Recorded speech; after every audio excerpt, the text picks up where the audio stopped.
maintain curiosity. Why? To know that you need to sit for you to actually look at them. Hi, welcome to Life Preparations with Dorcas, and today we're going to be telling you about how you should prepare your child so that he can thrive in school. Now, there is no parent that wants a child to go to school and not do well. No, I've not seen that parent, and I'm not sure we're going to have that kind of parent. So, what can you do at home that will help your child to do well, to thrive in school? Number one, maintain curiosity in your child. Now, children are curious. Now, I'm going to be using children for most of my examples in this video because I have young children. So if you have older children, you can now work it for that level. But for this video, most of my examples will just be for younger children. So in children, you need to maintain curiosity. Why? That curiosity is what is going to help them to learn. Because have you seen children break a toy? And when you ask them sincerely, they just wanted to see what was inside the toy. It was just curiosity. It was nothing. It's the same thing with the classroom learning. If you encourage this kind of curiosity at home, when they get to school, asking questions would not be difficult because they've asked you several questions at home and you have answered. They've asked you, Mommy, why does this happen like this? Or Daddy, why does this not happen like this? And you've been able to answer. So with that confidence, they go to school and ask their teachers questions. But if you shut them down every time, shush, every time, it's not the best for your child. You're going to be killing the curiosity in them. And you know what? Have you heard people that say, once I'm done with BSc, no more school? In fact, this one, I just did it. Just, no. If you check, somehow at some point, the curiosity they needed to learn got killed. It died at some point. Maybe at home, or maybe in primary school, maybe a teacher, was always shutting them down. Something happened at some point, and they all decided, once I get the barest minimum, let me just let this whole school thing go. Number two, encourage and cultivate independence. There is what is called learner autonomy. Now the child is growing, and at some level he's going to be able to do some things for himself. Remember that this independence is not going to be the same for all age groups. For a 10-year-old is different, from a 20-year-old is different, a 15-year-old, it's very different from a 5-year-old. So depending on the ages of your children, you will give some level of independence. Now, for example, you have a preschooler. Level of independence can be letting them wear their pants themselves or letting them wear their shirts. So for me, what I do currently, because I have a child that is 4+, I let him wear his pants himself. I let him dress himself up completely, especially on the days that we're not rushing out to any place. I just let him take his time, wear his trousers, brush his hair, put his clothes in the laundry basket, like tidy up the place. I let him do that. Why? Because I want to give him some level of independence. In fact, he even takes his bath in the evening all by himself, and then in the morning someone else bathes him. All this is a form of independence. So remember, it's going to be different for the different age groups you have around you, and as they grow, you now begin to allow some more room. All of this helps the child, because by the time he gets to school, he's going to be doing most of these things either by himself or with some little support. Do you want your child to be the one that most of the time is not able to do anything for himself? Guess what? The people in the school will notice. So, and at some point, if the child is not a child that has the self-esteem that has been, built to a certain level, guess what? He's going to now start wondering, why is it that everybody can wear his shoe and I can't wear mine? So start to allow for some level of independence. Three, I need you to develop healthy learning habits. What are healthy learning habits? Remember, I've already said we should not kill the curiosity in the children that are willing to learn. A healthy learning habit, for example, is to teach the child focus. You can teach this child how to persevere because the child is going to need it. Life is not a walk in the park, and so learning is not as well. So teach them to know that you need to sit still and learn. There are times you need to, experiment. There are times you need to jump to learn, but there are times that you need to sit. Teach them that there is time for everything. Teach them time management because as you teach them these things, they're not able to manage their time better. Teach them organizational skills. Did you think it's only for people that are employed? Your children need it. Teach them to organize themselves. Okay, a day before, we need to get our uniforms ironed, our socks, everything cleaned up, well dried, well ironed, and kept at a particular place so that once you finish taking your bath, now this thing you're doing for them is going to reduce a high level of confusion in the morning where this shirt is not ironed or we can't find this trouser.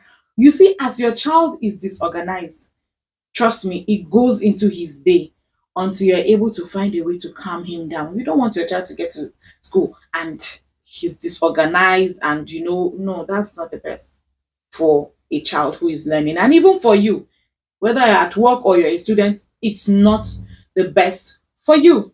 So develop that learning, habits that will help you to do well. Next is focus on the child. Let the learning be all about the child. Child-centered learning will help the child do better. The child will now know at what point he's strong enough to do this.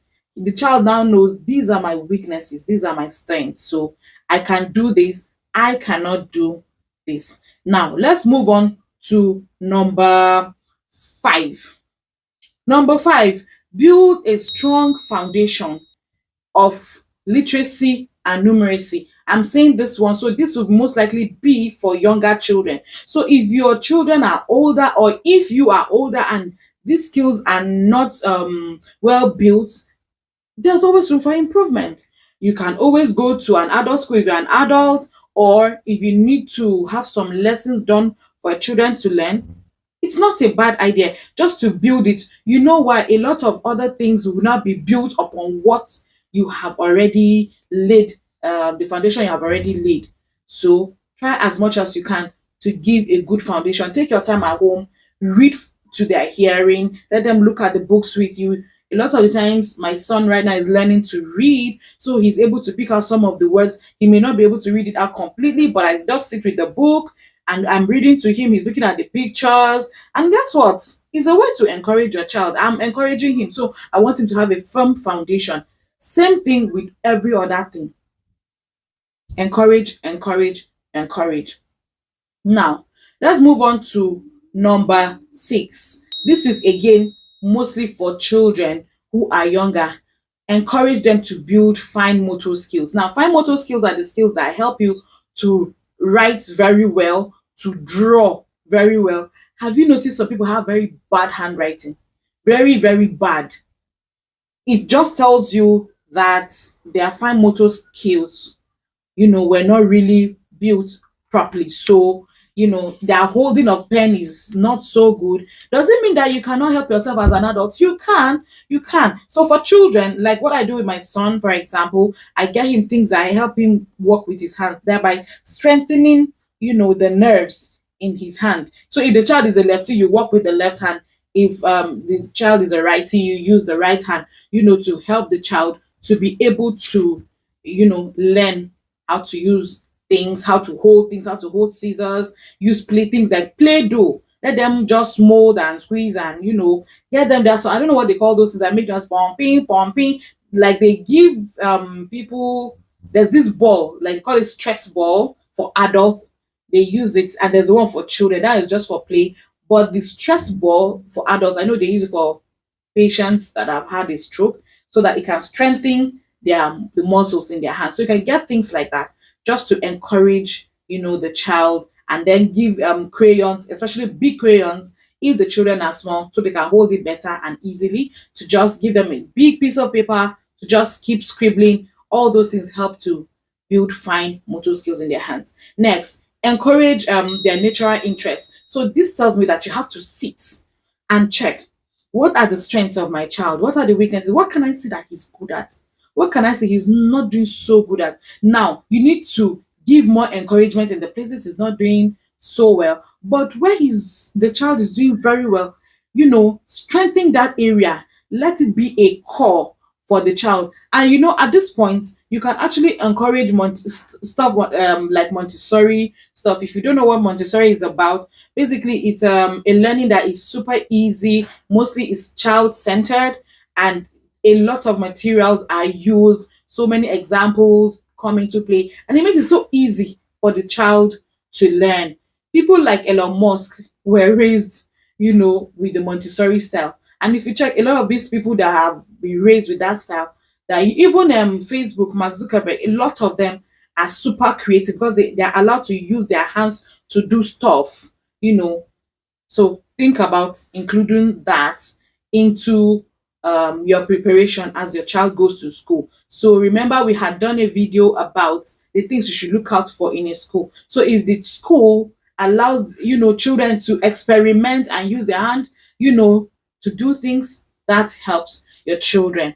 So number 8, we must encourage the children to know how they learn. So if you're an adult here, how do you learn? Do you even know how you learn?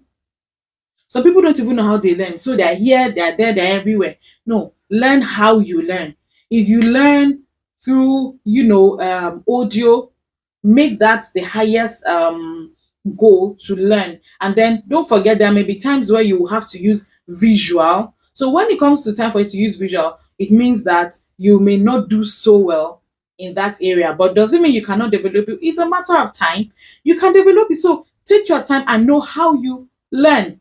Or are you a kinesthetic learner, the ones that need a little drama or a little experiment, or they don't just want to sit at one place for too long, they get bored in learning? If you're that type, then you have to recreate how you learn. Or if your child is like that, you need to let his teachers know that this is how my child learns, so that they don't force the child into a mold that will end up killing his curiosity. Remember, we said we don't want anything that will kill the curiosity in our child or in our children. All right. Another thing is, you need to let the child know the energy cycle. And now the child may not know, especially if you have younger children, but I'm sure for older children, that they will tell you something like, oh, I feel like I learn better in the morning as compared to evening, or I learn better at night when everybody is asleep. Oh, I can learn better.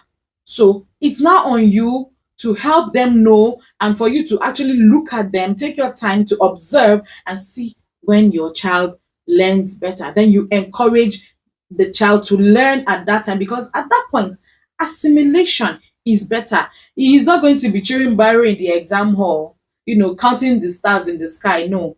Why? Because he is able to study better at certain times. So all you have to do as a parent, encourage and encourage them to know. For me, I know my energy cycle. Most of the time I do better in the morning. And I know there are so many people that do better in the morning, but still there are people who read better and understand better at night. So help your children or the people around you to know when they learn better. In that manner, whenever they're in a school or at a conference or at a place where they need to learn, they know that this is the best time for me to study. I can assimilate better and make better grades. And in fact, because I know better, I am now able to teach other people. So have you learned something today? Don't forget to drop comments for us in the comment section. We want to know, have you learned something new? Have you told your friends about it?